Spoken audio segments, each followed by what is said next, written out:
प्रदीप जी, जैसा कि आप पहली बार इलेक्शन लड़ रहे हैं विधायक का, अगर आप विधायक बनते हैं तो आपकी क्या उम्मीद है, आपसे क्या उम्मीद रखे जींद की जनता? जींद की जनता उम्मीद रखे सबसे पहले तो ईमानदारी की। जींद की जनता उम्मीद रखे शिक्षा चिकित्सा की। जींद की जनता उम्मीद रखे कि जो आज चोरी का खेल चल रहा है उसको बंद करने का काम करेंगे। क्या आज आप एक मकान बनाते हैं बड़ी मुश्किल से पेट काट के, इंतकाल के लिए जो 80-80, 90-90 हजार रुपए की रकमें मांगी जा रही है। आज प्रॉपर्टी आईडी को दुरुस्त कराने के लिए बड़ी बड़ी रकमें मांगी जाती है। आज जो गरीब और गरीब होता जा रहा है, अमीर और अमीर होता जा रहा है। लेकिन समझता यहाँ पर एक छोटा सा एक्सीडेंट हो जाता है या कोई चोट लग जाती है किसी को, refer to Rohtak, refer to जो है हिसार, रास्ते में आदमी दम तोड़ देता है। ना चिकित्सा व्यवस्था सही है, ना शिक्षा व्यवस्था सही है। इन चीजों पे काम करने के लिए मैंने तो यहाँ तक बोल दिया कि मेरी जितनी भी तनख्वाह होगी मैं वो गरीब बच्चों की शिक्षा, माँ बाप बूढ़े जिनका इलाज कोई नहीं करा पा रहा उनके इलाज पे, और जो बेटियां सहाय होगी हमारी बहनें उनके ऊपर खर्च करने का काम करूंगा। एक भी तनख्वाह का पैसा अपने घर पे खर्च नहीं करूंगा। आपकी बात में ऐसा तो है भाई, आप सब बहुत कुछ करने की चेष्टा रखते हैं, पर किसी ने भी आज तक जींद में उद्योग के बारे में कुछ नहीं बोला। माँ के दो बच्चे होते हैं, एक बदमाश भी बन जाता है और एक साधु भी बन जाता है। सभी एक समान नहीं होते। राजनीति को अगर हम ऐसा ही सोच के चले कि कौन बदलेगा कौन नहीं बदलेगा, तो फिर हम राजनीति कैसे सुधार पाएंगे? कोई तो आगे आएगा जो डिफरेंट पॉलिटिक्स लेकर के आगे बढ़ेगा, शिक्षा चिकित्सा के लिए काम करेगा, ये घूसखोरी रिश्वतखोरी को खत्म करेगा। मैं कोशिश करूंगा, आई ट्राई माई बेस्ट। ये दो मेरे लोग जो सामने हैं, इन्होंने जींद को खोखला किया, घुन की तरह खाया है। आज जो डेवलपमेंट नहीं है उसके लिए जिम्मेवार ये लोग हैं।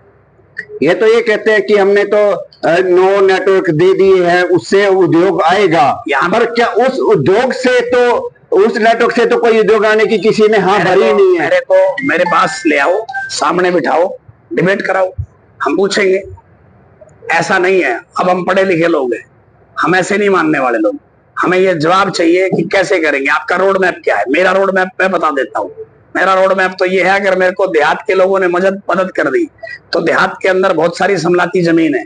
अगर पूरा गांव सहमति देगा तो ये नौजवान, पहली बार बोल के जा रहा हूँ, ये अगर पूरा गांव मुझे कहे हाँ बेटा तू कर, हम तेरे साथ खड़े हैं, तो ये नौजवान सबसे पहला उद्योग धंधा ग्रामीण अंचल में लगाएगा, जिससे 8वीं 10वीं +2 BA 5 बच्चों को बाहर जाने की जरूरत ही नहीं पड़ेगी। वहीं पर वो, चाहे वो लिफाफे बनाने की फैक्ट्री हो, चाहे वो कोल्ड ड्रिंक बनाने की फैक्ट्री हो, चाहे ये सामान कोई भी कह लो आप, जो हमने ये पहना हुआ है, कोई भी चीज है, क्या हम बना नहीं सकते?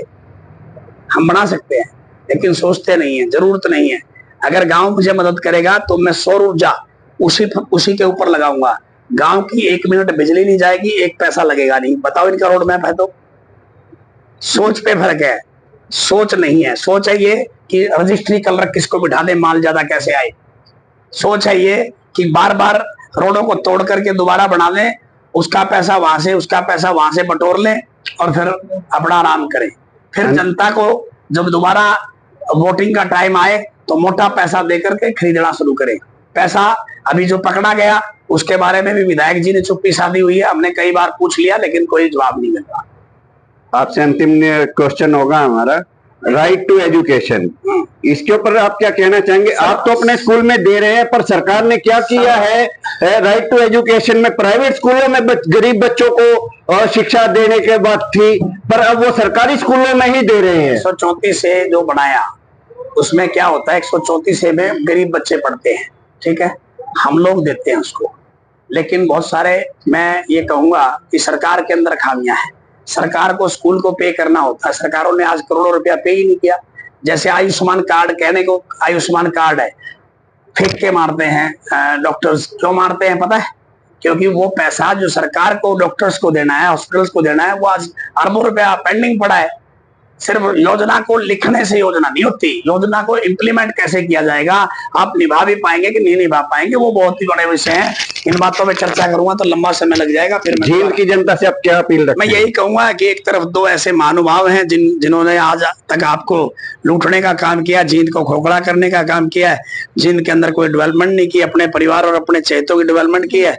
और अब एक का जो चेहरा आपके सामने ही आ गया, किस प्रकार करोड़ों रुपया उनसे मिला है, चहेतों के पास से मिला है, चुनाव के दौरान मिला है। चरित्र आपको इस बात से पता लग गया कि भाई इसका मतलब कहीं ना कहीं वो लोग पैसे का दुरुपयोग करके जनता को कहीं ना कहीं लोकतंत्र में गला घोट करके अपनी जो सरकार अपनी जो है सीट बचाना चाहते हैं। लेकिन जिंद की जनता अब उन्हें जवाब देगी।